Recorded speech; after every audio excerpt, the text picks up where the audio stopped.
사무엘상 10장 1에서 9절 말씀입니다. 10장.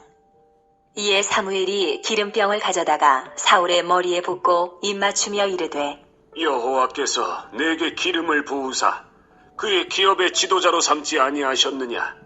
네가 오늘 나를 떠나가다가 베냐민 경계의 셀사에 있는 라헬의 묘실 곁에서 두 사람을 만나리니 그들이 내게 이르기를 네가 찾으러 갔던 암나기들을 찾은지라. 내 아버지가 암나기들의 염려는 놓았으나 너희로 말미암아 걱정하여 이르되 내 아들을 위하여 어찌하리요 하더라 할 것이요. 네가 거기서 더 나아가서 다볼 상수리 나무에 이르면 거기서 하나님을 배우려고 베델로 올라가는 세 사람을 만나리니 한 사람은 염소 새끼 셋을 이끌었고 한 사람은 떡 세 덩이를 가졌고 한 사람은 포도주 한 가죽 부대를 가진 자라. 그들이 내게 문안하고 떡 두 덩이를 주겠고 너는 그의 손에서 받으리라. 그 후에 네가 하나님의 산에 이르리니 그곳에는 블레셋 사람들의 영문이 있느니라. 네가 그리로 가서 그 성읍으로 들어갈 때에 선지자의 무리가 산당에서부터 비파와 소고와 저와 수금을 앞세우고 예언하며 내려오는 것을 만날 것이요. 네게는 여호와의 영이 크게 임하리니 너도 그들과 함께 예언을 하고 변하여 새 사람이 되리라. 이 징조가 네게 임하거든 너는 기회를 따라 행하라. 하나님이 너와 함께 하시느니라. 너는 나보다 앞서 길갈로 내려가라. 내가 네게로 내려가서 번제와 화목제를 드리리니 내가 네게 가서 네가 행할 것을 가르칠 때까지 7일 동안 기다리라. 그가 사무엘에게서 떠나려고 몸을 돌이킬 때에 하나님이 새 마음을 주셨고 그날 그 징조도 다 응하니라. 사랑하는 형제 여러분, 2월 17일 목요일 새벽 묵상에 오신 것을 환영합니다. 이스라엘은 아브라함 때부터 하나님의 선택하심을 받아서 복을 보장받은 나라입니다. 그것은 마귀를 멸하고 죄인을 구원할 그리스도를 왕으로 맞이하여서 신정국가로 우뚝 서서 온 세상을 구원할 제사장 나라가 되라는 뜻이었습니다. 그래서 신정국가의 체제를 갖추도록 율법을 주셨고요. 제사제도와 제사장을 세워주셨습니다. 그리스도를 맞이할 준비는 언약을 믿고 계명과 율법을 지키며 살면, 즉 그리스도의 법을 지키며 살면 될 일이었습니다. 그런데 이스라엘은 율법을 멀리하고 오히려 우상숭배를 일삼았으므로 사사시대에 숱한 외적의 침략을 당하도록 하나님이 내어버리셨습니다. 그러면 회개하여서 하나님을 바르게 섬겨야 할 텐데 오히려 이스라엘은 자기들을 보호할 방안으로서 이방 민족들처럼 왕정을 세울 것을 요청했습니다. 하나님을 기대하지 않는 것이죠. 그것은 신정을 거부하는 것, 즉 하나님의 통치를 거부하는 것이었습니다. 사람의 힘을 의지해서 자신을 보호하겠다는 것이고 하나님을 불신한 처사였습니다. 그럼에도 불구하고 하나님은 왕정 요구를 받아들여 주셨는데요. 신정적 왕정이 되도록 인도하시기 위해서 사무엘로 하여금 왕을 세우고 가르치게 하십니다. 사무엘은 하나님이 순종으로 준비해서 기다렸다가 하나님께 순종으로 준비해서 기다렸다가 하나님의 발걸음 하나님께서 발걸음을 인도하신 베냐민 지파의 사울을 만납니다. 그리고 오늘 본문은 드디어 사울이 기름 부음을 받았습니다. 1절. 이에 사무엘이 기름병을 가져다가 사울의 머리에 붓고 입맞추며 이르되 여호와께서 내게 기름을 부으사 그의 기업의 지도자로 삼지 아니하셨느냐. 본래 기름 즉 관유를 부어 성별하는 것은 제사장에게 하는 것입니다. 출애굽기 40장 12에서 16절을 보면 모세에게 명령하시기를 너는 모세는 또 아론과 그의 아들들을 회막문으로 데려다가 물로 씻기고 아론에게 거룩한 옷을 입히고 그에게 기름을 부어 거룩하게 하여 그가 내게 제사장의 직분을 행하게 하라. 너는 또 그 아들들을 데려다가 그들에게 겉옷을 입히고 그 아버지에게 기름을 부음같이 그들에게도 부어서 그들이 내게 제사장의 직분을 행하게 하라. 그들이 기름 부음을 받았은즉 대대로 영영히 제사장이 되리라 하시매. 자, 그들이 기름 부음을 받았은즉 대대로 영영히 제사장이 되리라. 그러므로 사울에게도 기름 부음을 주셨으니 대대로 영영히 왕이 될 수 있었던 것이죠. 사울이 잘 순종했더라면요. 기름 부음을 받는다는 것은 바로 그런 의미입니다. 성별하여서 하나님께 온전히 충성되어서 제사장 역할 또는 왕의 역할을 하는 것입니다. 자, 그런데 이제 왕정을 시작할 마당이므로 왕에게도 기름을 붓게 하시는 것은 왕이 제사장적 존재라는 것을 뜻하고요. 하나님의 성별된 종으로서 하나님의 뜻을 이루어드리기 위해 통치 행위를 해야 할 것을 뜻합니다. 그래서 기름을 사무엘이 붓는 것이 아니라 사무엘이 붓긴 부었는데 여호와께서 내게 기름을 부으사라고 말을 하죠. 여호와께서 기름을 부으신 것입니다. 즉 신정적 왕정을 세우는 것입니다. 이 사실이 절대적으로 중요하죠. 세상 나라들처럼 혁명이나 반역을 통해 나라가 시작되는 것이 아니라 하나님의 기름 부음을 받아서 시작된 사실입니다. 본장의 초점은 바로 이것입니다. 왕이 누구인가 하는 것보다 더 중요한 것이 하나님의 기름 부음으로써 왕정이 시작되었다는 이 사실이 이스라엘은 비록 백성의 어리석음이 있을지라도 흔들림 없는 신정 국가인 것이 분명하고 하나님의 언약은 반드시 성취되어서 왕 그리스도가 탄생할 것을 확신하게 합니다. 그리고 이어서 사무엘은 사울이 왕이 될 것을 확신시키는 세 가지 징표를 예언한 것이 2절부터 7절까지입니다. 그 징표들은 사울의 행로의 진행을 따라 벌어질 일들인데요. 첫째는 베냐민 경계 셀 사이에 있는 라헬의 묘실 곁에서 두 사람을 만나서 그들이 암나귀를 찾았다고 일러줄 것이다 라는 것이고요. 그 다음 두 번째 표징은 사울이 다볼 상수리 나무에 이르면 하나님을 배우려고 베델로 올라가는 세 사람이 가지고 있는 것들이 무엇인지를 예언하고 또 그들에게서 떡 두 덩이를 받을 것이다 라고 떡 두 덩이를 받을 것까지 예언합니다. 그 다음 셋째 표징은 사울이 그 후에 하나님의 산에 가서 선지자의 무리가 예언하며 내려오는 것을 만나서 사울에게 여호와의 영이 크게 임하여서 그들과 함께 예언을 하고 세 사람이 되리라고 합니다. 그리고 이 예언들은 그날에 다 이루어졌습니다. 9절에서 그날 그 징조도 다 응하니라 했죠. 다 이루어졌고 사울은 새 마음을 받았습니다. 근데 이 새 마음을 받은 것은 사무엘에게서 떠나려고 몸을 돌이킬 때에 이미 하나님께서 새 마음을 주셨어요. 성령의 임재는 바로 그 순간 즉시에 있었습니다. 이 세 가지 예언들이 주어진 것은 그것의 성취만으로써 왕이 될 표징 자체가 되게 하기 위해서만은 아닙니다. 그 각각의 의미가 사울에게 매우 중요한 것들입니다. 첫째는 암나귀를 찾은 소식을 듣게 되는 것은 하나님이 인간사 모든 세밀한 일까지 모든 걸음을 인도하신다는 의미입니다. 암나귀들을 잃게 하셔서 사울의 발걸음을 인도하셔서 사무엘을 만나게 하셨잖아요. 암나귀의 분실 사건은 분실 사건은 하나님이 사무엘을 만나게 하시려고 사용하신 것입니다. 그러므로 사울에게는 왕이 되면 아무것도 두려워하지 말고 그 어떤 일이라도 섭리하시며 인도하시는 하나님께 의뢰하라는 뜻입니다.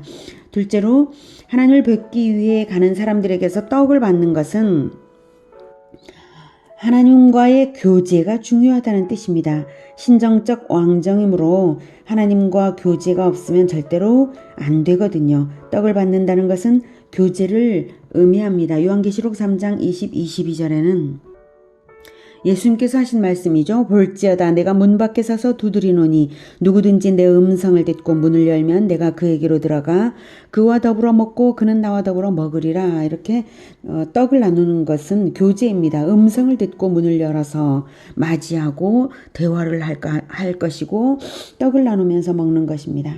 이렇게 교제를 하라는 것이죠. 그것이 나눌 떡을 보장받는 것이기도 하고 또한 그 교제로서 동일한 마음, 동일한 말을 하게 되는 자가 되는 것이죠. 그다음 셋째로 선지자의 무리에게서 예언을 듣고 성령이 임하여서 새 사람이 된다는 것은 하나님의 백성을 지도할 자는 반드시 하나님의 가르침을 받아야 하고 성령이 충만하여 새 사람으로 살아야 한다는 사실입니다. 이 세 가지 징표는 장차 사울이 왕으로서 깊이 유념해야 할 중요한 초점들이었습니다. 훗날 사울이 왕으로서 실패하게 된 것은 결국 이 세 가지에서 실패했기 때문입니다. 7절 이 징조가 내게 임하거든 너는 기회를 따라 행하라. 하나님이 너와 함께 하시느니라. 이 말은 이 징조들은 너를 위해 임한 것이니까 담대하게 그 일들이 벌어지는 걸 보면 하나님이 너와 함께 하신다는 증거이기 때문에 담대하게 소신껏 일을 해나가라 라는 뜻입니다.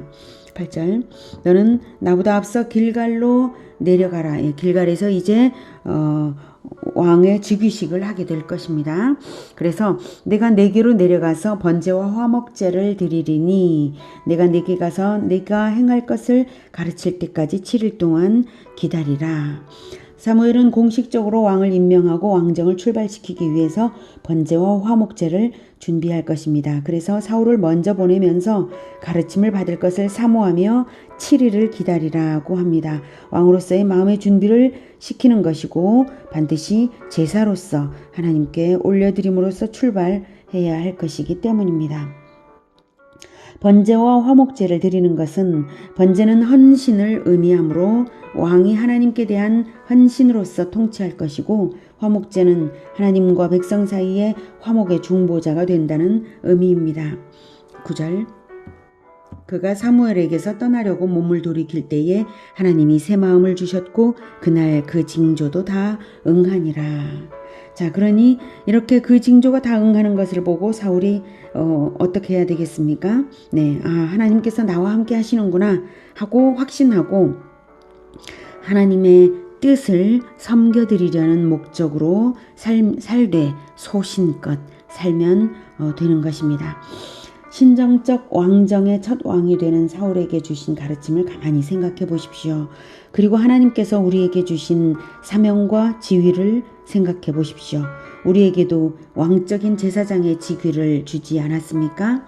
주 예수님을 영접할 때에 성령을 받지 않았습니까? 주님과의 생명의 떡의 교제로 살아가라고 말씀을 받고 있지 않습니까? 베드로전서 2장 9절에는 그러나 너희는 택하신 족속이요 왕같은 제사장들이요 거룩한 나라요 그의 소유가 된 백성이라고 말하고 있습니다. 그리고 그렇게 불러내신 이유는 그렇게 부르신 소명을 주시는 이유는 바로 그의 기이한 빛에 들어가게 하신 이의 아름다운 덕을 선포하게 하려 하심이라고 사명이 이것이다 가르쳐주고 있습니다. 예수님의 덕을 선포하는 그러한 자가 바로 왕같은 제사장들입니다. 그것이 우리에게 주신 사명입니다. 그리고 사도행전 19장 2에서 6절에서는 이르되 너희가 믿을 때에 성령을 받았느냐? 네, 믿을 때에 성령을 받는 것임을 알 수가 있죠. 그리고 바울이 말을 하기를 4절에서 요한이 회개의 세례를 베풀며 백성에게 말하되 내 뒤에 오시는 이를 믿으라 하였으니 이는 곧 예수라. 그들이 듣고 주 예수의 이름으로 세례를 받으니 바울이 그들에게 안수하며 성령이 그들에게 임하심으로 방언도 하고 예언도 하니 모두 12사람쯤 되니라. 이렇게 예수님의 이름으로 세례를 받고 성령을 받았다는 것을 증거하고 있습니다. 바로 예수님을 믿을 때에 성령을 받는 것이고 사울도 마찬가지로 사무엘의 말을 듣고 돌아서는 즉시 새 마음 즉 성령을 받지 않았습니까? 사도행전 2장 42절에서는 그들이 사도의 가르침을 받아 서로 교제하고 떡을 떼며 오로지 기도하기를 힘쓰니라 라고 초대교회의 교제의 모습을 보여주고 있습니다. 바로 이렇게 교제하며 그리고 성령을 받아서 새 사람으로 살며 하나님의 뜻을 받아서 하나님의 사명을 위하여서 왕 같은 제사장으로서 살아가도록 우리도 사울과 동일한 그 부르심과 그 기름 부음을 받은 줄을 믿으시기 바랍니다. 자, 이렇게 예수 제자의 부르심을 받아서 왕 그리스도의 뒤를 잇는 계보에 우리가 있는 것입니다. 왕 그리스도의 계보를 잇는 것이 바로 마태복음 19장 27, 28절에 나오죠. 이에 베드로가 대답하여 이르되 보소서 우리가 모든 것을 버리고 주를 따랐사온데 그런즉 우리가 무엇을 얻으리까? 28절 예수께서 이르시되 내가 진실로 너희에게 이르노니 세상이 새롭게 되어 인자가 자기의 영광의 보좌에 앉을 때에 나를 따르는 너희도 12보좌에 앉아 이스라엘 12지파를 심판하리라 이렇게 말씀하고 계십니다. 이스라엘 12보좌에 앉아 심판할 그 12명은 12사도일 것입니다. 그러나 천국은 만국이 영광을 가지고 들어가는 나라요. 예수님은 만왕의 왕이라고 하셨습니다. 12보좌만 있는 것이 아니라 만왕들의 만보좌가 있음이 틀림없습니다. 그리고 그 당시에 예수님의 12제자는 12사도는 그 당시에만 있었지 그 이후에는 없지 않습니까? 그러면은 그 예수님의 왕정이 끝났다는 것입니까? 결코 그렇지 않죠. 예수님의 12사도를 시작으로 하여서 그 뒤를 잇는 예수 제자의 계보가 지금도 이어져 있고 바로 그 계보에 우리들도 있다는 사실입니다. 우리가 주님을 따르되 우리가 모든 것을 버리고 주를 따르는 그 마음으로 사명을 이루어가는 바로 그 삶을 살고 있다면 예수 제자로서의 삶을 살고 있다면 우리에게도 동일하게 왕적인 제사장의 그 계보 가운데 있게 하신 것입니다. 오늘 사울이 받은 가르침을 우리가 명심하여서 지켜야 하겠습니다. 첫째는 아무것도 두려워하지 말고 그 어떤 일이라도 섭리하시며 인도하시는 하나님께 의뢰하십시오. 둘째는 주님과의 교제를 늘 친밀하게 하며 주님의 떡을 받아 먹어야 하겠습니다. 셋째로는 성령의 임재 가운데서 늘 새 사람으로 살아야 하겠습니다. 이 모든 일들이 오늘부터 우리 모두에게 충만하게 이루어지기를 기원합니다. 기도하겠습니다. 하나님, 우리를 예수님을 믿게 하시고 왕같은 제사장으로 삼으시고 모든 민족을 제자로 삼는 그 사명을 주시니 감사합니다. 우리가 이 사명을 받들어서 나아가는 걸음만큼 그리고 우리가 충성하는 만큼 하나님 나라를 이루게 하시는 줄 믿습니다. 우리가 왕적인 제사장으로서 아무것도 두려워하지 않겠습니다. 모든 것을 한 걸음 한 걸음 다 섭리하시며 인도하시고 계시니 우리가 하나님께 의뢰하면서 끝까지 나아가겠습니다. 늘 우리를 가까이 불러주시고 주님의 말씀을 들을 때마다 깨닫게 하여 주시고 늘 주님의 떡으로 만족되게 하여 주시옵소서. 늘 성령으로 충만하여서 새 사람으로 살아가며 새 사람들을 세우는 새 사람들로 세우는 그러한 하나님 나라의 건설자들로 살아가게 하여 주시옵소서. 예수님의 이름으로 기도드립니다. 아멘. 이어지는 시간은 개인 기도 시간입니다.